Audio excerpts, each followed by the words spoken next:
For all you guys that are following right now from the DFW Metroplex, it's in Grand Prairie, Texas, right off of 161 in Mayfield.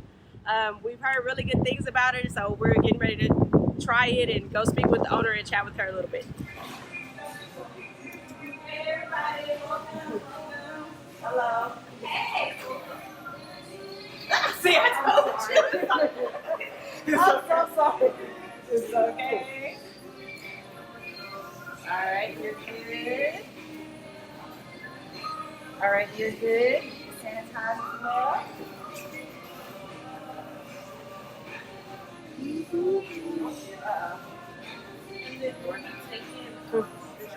Okay, I'm Amiya Cleveland. I'm the owner and executive chef here at ITSO Vegan, and it started, with figuring out who's going to feed sick people. My son was diagnosed with diabetes, and in order to get his remission, we went vegan. Oh wow! And so I never went to a vegan restaurant before. I'd never really eaten vegan food, so I was just going based off of just like what I thought would taste good and how I can combine it. So we turned out to be really different than the rest because I don't have any basis to go off of other than just what I came up with myself. Okay. So. And so how did that go as far as like with your son's diabetes? He's in complete remission. He no Oh longer wow! has it. And also his body. He used to be kind of like where he was like kind of like top heavy, like where when somebody puts on their belt and everything is kind of is over it. Right. Now he's still like a big guy, but it just carves differently. You still have your size, but it's getting carved differently, if I can say. So it's made a complete change for everybody. Okay. That's awesome. Because I switched to vegetarian because I have Crohn's. So Yeah, it's helping absolutely. And I would definitely say veganism, because I used to have like such bad acid reflux. I used to have to sleep sitting straight up, and my kids had so much allergies and stuff like that. But after we changed our diet, we didn't even have cold in our house. Nobody's had cold for about 4 years now, and so we don't have any medicine at all. So y'all hear that? Vegan is the move. Okay, being a vegan is the move.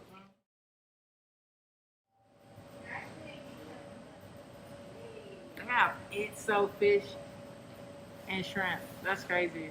A vegan fish and shrimp basket. It sounds delicious. That might be my move. Yeah. Try to decide. I've heard a lot about the nachos, so that's what I'm definitely gonna get. The nachos are really good. I heard that can't even tell that they're vegan. Dang. All right.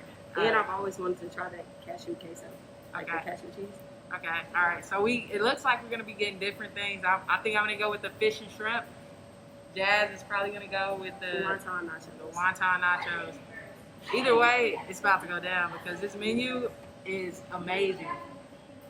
Crab cakes, chicken cutlets, jackfruit fillets.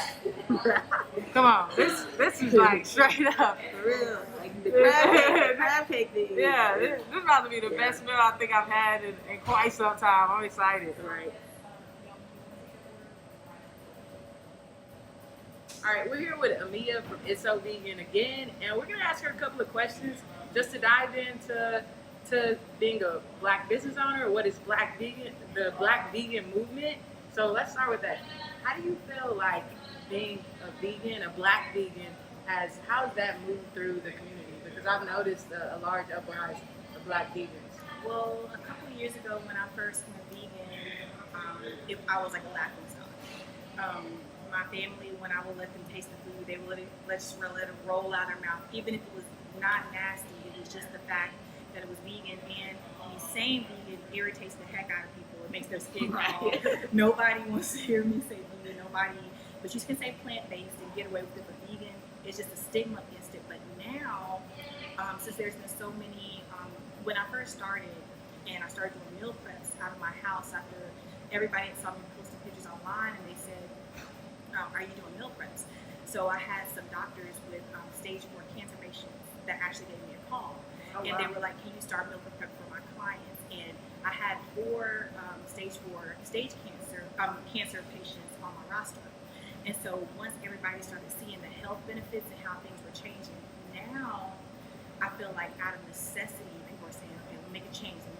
But it's almost like now it's a necessity and the movement is happening, but when it was not a necessity, I got made fun of But constantly. you were there. You stuck it through. Right, Yeah. right. Because Yeah, now making a difference. now the whole community can experience this good vegan cooking. Okay, so that's the exciting part.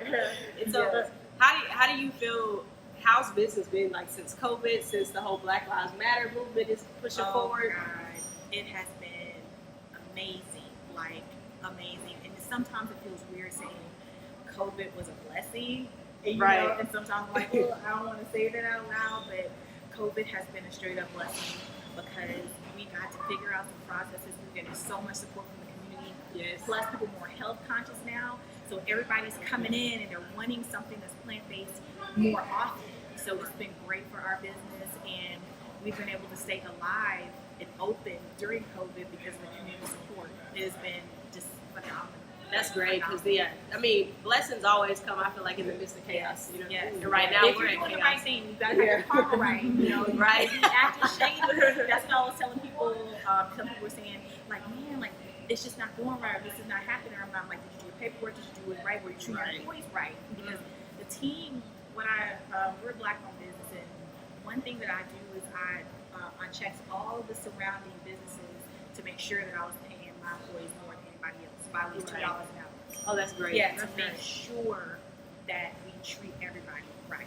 And so even the fact that we haven't opened up for dining yet is just to make sure that our team feels safe.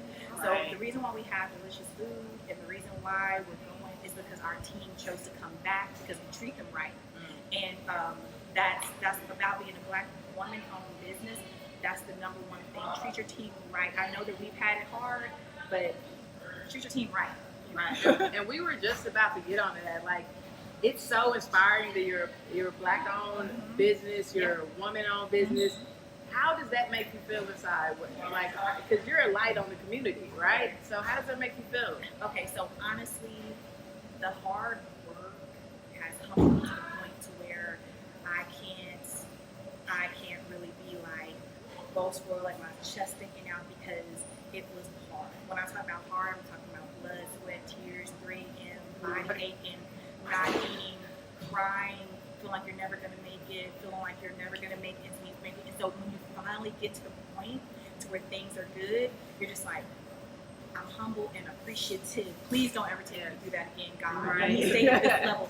And so I don't ever want to be feeling like I'm above going through some things. So I just stay just like grateful.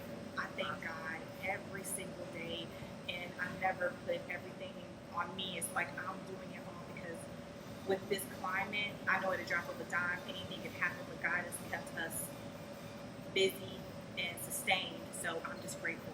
Yeah, but I am proud. I'm proud to be a Black-owned business, woman-owned business. I'm very, very, very, very proud. We're But proud that hard work will humble you to where cockiness is not in my vocabulary. Right. Awesome. Right. So, guys, be humble, persevere. Definitely don't give up. endurance. Don't ever give up. Don't give up. Don't give So, up. so what would be some words that you would have to anybody wanting to start a business, and just words out to the Black community right now as we stand? I would say this is the perfect time to shine your light on being a Black person and your uniqueness and how you can shine. Do it right now. This is the climate to where everybody wants to give everything a try, from our oils to our clothes to our dashikis to our food. You know, I've never had so many people wanting vegan soul food before. This is the perfect time to get started. And my advice is surround yourself with people that you already know, that you can actually trust, not like with your friends or family that you know kind of they may do a little something. Start off on the right foot. If you already know your cousin Billy is liable to run off and do something, be his friend and start, you know, keep him around, but do not start a business with your cousin Billy in it, because that's only going to start problems later on down the road. So my strong advice: set your team up from the start so that you can feel comfortable going forward. Don't be soft in it. Go hard from the start, and then it'll be great. Good. Yeah. All right, well, thank you so much. You're welcome. Once again, we're here at ITSO Vegan with Amiya, who's the owner. We're so happy to be here, and we thank you for having us even during, COVID. We know that you guys weren't open, but yeah, it's definitely a pleasure for us to actually have the opportunity to interview you. Yes, thank you, Absolutely. and I hope you guys enjoy your food. And if you ever need anything, any questions, any concerns, anything like that, anything that you just feel like you want to learn about, I'm here. All right. Thank you so much. All right, thank you.